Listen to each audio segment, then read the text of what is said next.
Le cinéma aime le monde de la finance et les investisseurs aussi aiment le cinéma. Bonjour Laurent. Bonjour David. Laurent Saillard, journaliste au magazine Le Revenu. Il y a des films clés à voir ou à revoir comme ça pendant ces vacances qui parlent des marchés financiers?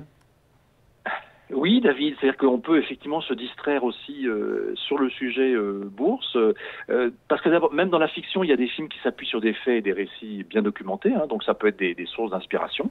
Donc on peut y parler de réussite, on peut y parler de scandales ou d'erreurs. Donc ça nourrit un petit peu la culture financière et boursière du spectateur, de l'investisseur individuel, et ça peut enrichir finalement son expérience. Bon, et quels sont les meilleurs films qui peuvent être source d'inspiration? Alors, écoutez, moi, David, en premier, je citerai Wall Wall Street, Street, hein, c'est le classique, film américain, Gordon Gekko. 1987.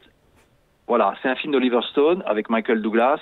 Voilà, c'est donc un jeune courtier joué par Michael Douglas qui est très attiré par l'univers de la haute finance, qui est fasciné par un investisseur de haut vol, qui fait tout pour attirer l'attention de son idole. Et puis finalement, une fois qu'il est en fait dans le temple de la finance mondiale, voilà, le succès il est payé au prix fort. Alors en fait, le film s'inspire de personnages réels, hein, dont le financier franco-américain Louis Stone, qui était le père du réalisateur.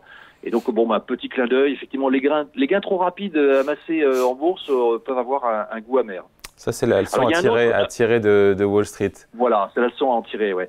Alors, il y a un autre, dans le même registre, il y a un autre film qui est The Big Short, hein, le casse du siècle. Donc ça, c'est pareil, un film américain 2015, avec Christian Bale, Ryan Gosling, Steve Carell. Donc là, on est en fait dans l'univers, en fait. Alors on est à peu près, ça se situe à peu près. Le film est de 2015, mais on est à peu près en 2005. Hein, on a quatre outsiders qui comprennent que le marché immobilier des États-Unis, c'est une bulle au bord d'explosion. Ils sont à contre-courant de l'optimisme ambiant. Ils proposent aux banques de Wall Street des produits qui permettent de spéculer sur la baisse du marché. Ils vont devenir très riches. La leçon à tirer, c'est que l'euphorie du marché, bon, est toujours suspecte. Il faut savoir privilégier l'analyse, mais là aussi, c'est intéressant. Puis alors là, on est vraiment au cœur, effectivement, des dynamiques boursières. Dans le même état d'esprit, vous avez aussi Margin Call, hein, qui était là aussi un film. Quelle est la leçon à tirer? Parce que pour chaque film, c'est intéressant de dire ce qu'on peut éventuellement tirer des leçons. Sur The Big Short, c'est qu'en fait, il faut rester à l'écart quand le marché s'emballe, quoi. C'est-à-dire que il faut toujours se méfier de l'euphorie du marché. Hein. Il faut rester il faut garder le sang-froid dans l'analyse. Alors, autre film américain, Margin Call. Ouais. Voilà, alors justement, Margin Call, là, on retrouve Jeremy Irons, Kevin Spacey. Alors là, on est à New York en 2008, une banque d'affaires qui s'apprête à licencier son directeur des risques. Donc lui seul sait que l'établissement est sur le point de basculer dans la tourmente. Il est mis au courant par un jeune analyste. Donc les dirigeants ont une nuit devant eux pour se débarrasser des actifs toxiques et éviter un scandale. Donc c'est un compte à rebours qui commence. Là, la leçon à en tirer, c'est qu'il faut bien connaître les risques de son portefeuille, il faut savoir les maîtriser. Il y a eu quelques histoires, bien qui ont défrayé la chronique là-dessus. Et donc, quand on est en position de vendeur, il faut aussi savoir garder son sang-froid, hein, pour éviter de brader ses actifs. Il y a des films plus récents, qui d'ailleurs sont souvent américains. Oui, alors il y a notamment aussi Dumb Money, alors c'est 2023. C'est un film qui est sorti quelques mois après l'affaire GameStop à Wall Street. Donc en 2020, donc il y a la chaîne de magasins GameStop qui a des difficultés chroniques. Elles sont aggravées par la crise sanitaire. Et donc Wall Street considère que l'entreprise court à la faillite. Hein, donc tant pis pour les actionnaires. Mais les petits porteurs qui vont être entraînés par un influenceur très déterminé vont unir leurs forces, engager un bras de fer contre les spéculateurs. Et donc là, c'est un cas de figure assez rare, mais où l'actionnaire minoritaire finalement se rend compte qu'il peut avoir un moyen d'action. Voilà, c'est intéressant. Ça. Parce que là, on est tiré d'un cas réel. Hein. Pour mieux comprendre. Ouais, pardon. Non, mais en fait, dans le même univers, on a aussi Trader. Ouais. Toujours pour comprendre la psychologie des spéculateurs. Effectivement, c'est un film britannique. Oh, il date un petit peu, lui, non? Alors ouais, ça c'est 1999. Ouais.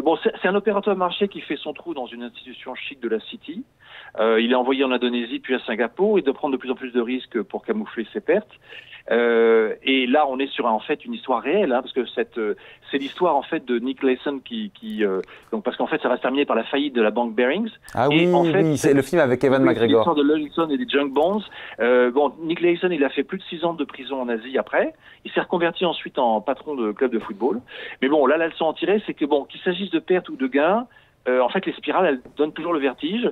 Donc, il faut savoir rester rationnel. C'est des situations un peu délicates. Mais là aussi, on a un film qui est intéressant, puisque là, il s'appuie vraiment sur une histoire vraie, hein, sur une histoire réelle, et il la raconte à sa manière. Et d'ailleurs, dans le même ordre d'idées, pour rester lucide sur ses pertes et ses gains, vous avez aussi The Nest, un peu moins connu, mais avec Jude Law. Ça, c'est 2020. Alors, c'est un film, c'est dans les années 80. Vous avez un broker anglais ambitieux qui est installé aux États-Unis. Il veut s'offrir un nouveau départ. Il rentre en Angleterre.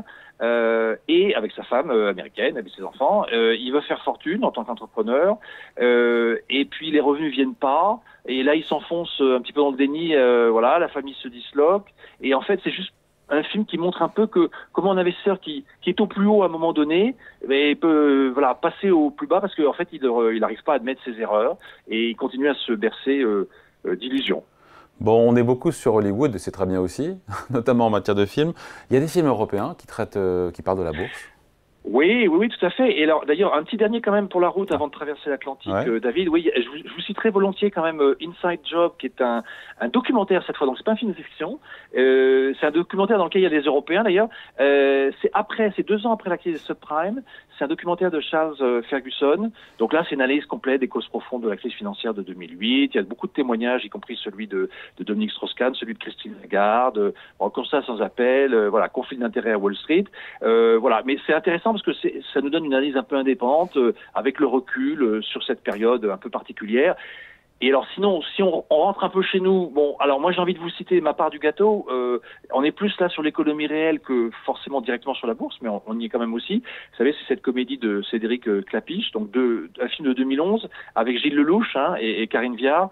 Voilà, c'est l'histoire d'une ouvrière qui quitte Dunkerque, licenciement économique, elle arrive à Paris, elle démarre comme employée de maison chez un trader, voilà, on va dire de haut vol. Donc deux rencontres entre 2 êtres que tout oppose, qui finalement se rapprochent jusqu'à ce que, en fait, le lien se fasse, c'est-à-dire que le rôle que joue Karine Viard, donc, elle découvre que son employeur en fait est à l'origine de la fermeture de l'usine où elle a travaillé pendant 20 ans. Voilà, et donc je raconte pas la fin, mais pour dire que voilà, toute décision d'investissement a un impact économique et social qu'il faut savoir prendre en compte. Et après, en remontant plus dans le passé, dans le patrimoine français, vous avez Le Sucre, qui est un film de 1978. Ça date de quand ça? C'est quoi ça? Oui, alors là, je pense que peu de gens l'ont vu, mais c'est un film de Jacques Rouffio. Il y avait Jean Carmet, Gérard Depardieu, Michel Piccoli. Là, c'est un fonctionnaire qui place l'héritage que vient de recevoir son épouse. Il le met sur le marché à terme du sucre, sur les conseils d'un courtier dont il n'aura pas dû écouter les conseils. Et donc, après quelques gains, bien sûr, vaste mouvement baissier, il est ruiné. Et puis là, voilà, la suite de l'histoire. Mais là, c'est un film intéressant à revoir pour se dire un investisseur doit toujours diversifier son portefeuille et ne pas prendre pour argent comptant les promesses des beaux parleurs. Ah, les derniers films, le 10e. On avait dit 10 films à voir cet été. Un petit dernier. Ouais. Ouais, un petit 10e. Le film de Denis de la Patelière avec Jean Gabin et Pierre Brasseur. Alors là, c'est 1958. C'est un industriel qui dirige son entreprise d'une main de fer. Il y a un journal, une entreprise de commerce et puis une banque. Puis son fils entreprend de réformer le journal en son absence. Et une fois de retour, le patriarche met le fiston à la tête de l'entreprise sucrière. Ça se passe pas très bien. L'empire finalement va aller dans le gouffre progressivement. Voilà, là c'est juste un petit film pour se dire, dans le cas des sociétés familiales, autant avoir un plan de succession et une stratégie à long terme solide. Voilà, c'est ma dixième illustration sur ce vaste univers. Puis voilà, ça permet de faire encore un petit peu d'économie et de finance tout en se distrayant. C'est ça la conclusion de l'histoire. Donc 10 films à voir pour investir, avec un lien, on le voit bien, avec la bourse. Merci beaucoup. Laurent Saillard, journaliste au magazine Le Revenu. Merci Laurent, salut. Merci David.